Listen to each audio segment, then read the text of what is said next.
Good evening, business owner, and welcome to Morgan Talks. Tonight I'm going to talk about a subject that I really feel is not talked about enough in business, and I believe that this might be helpful to you, especially if you have a young business or if you are just starting out, so please have a listen. I'm going to talk about how important it is and why it is necessary for you to separate your own finances from your business's finances.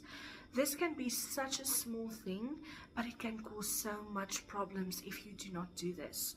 I know of so many business owners, and I know their stories about these business moms that are actually just doing this to make sure that they can feed their children. I also know about these business owners who just started their business as a side hustle when they still had a job, and now suddenly the business is doing more than just the minimum they thought it would, and now their finances is all messed up because the money that they're receiving, they're buying groceries with, they're paying their bills with, and all of a sudden the IRS in America or SARS in South Africa comes to you and they want you to report on this, and everything is just mixed up and it's confusing, and this can land you in so much trouble, especially when your business goes over a certain threshold. So I want to talk to you about how to separate this in a way that's going to work for your business.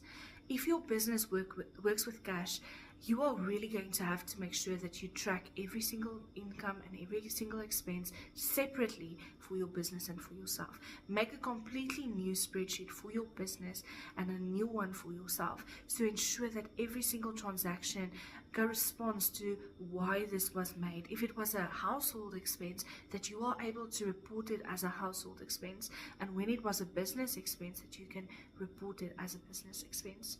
When you have a bank account, it can be easier. You can open up two different bank accounts, one for the business and one for yourself. The reason this is so important is, like I said, when you come to that place where you do need to make reporting, it's just much easier if your bank statements are clear and just focused on one singular thing, for example, the business, or for yourself. I do believe that if you can just get your finances in order, so much of the business's stress will be taken away from you, especially during reporting season. So I want to encourage you, take the time and get this in order. I know sometimes it feels like such a major thing, but it can be as simple as just taking an hour, taking 2 hours, and setting up the systems that are needed to ensure that both are separated. Have a good evening, and I hope this was helpful to you. If it was, please share it with someone that can also benefit from this. Have a great evening.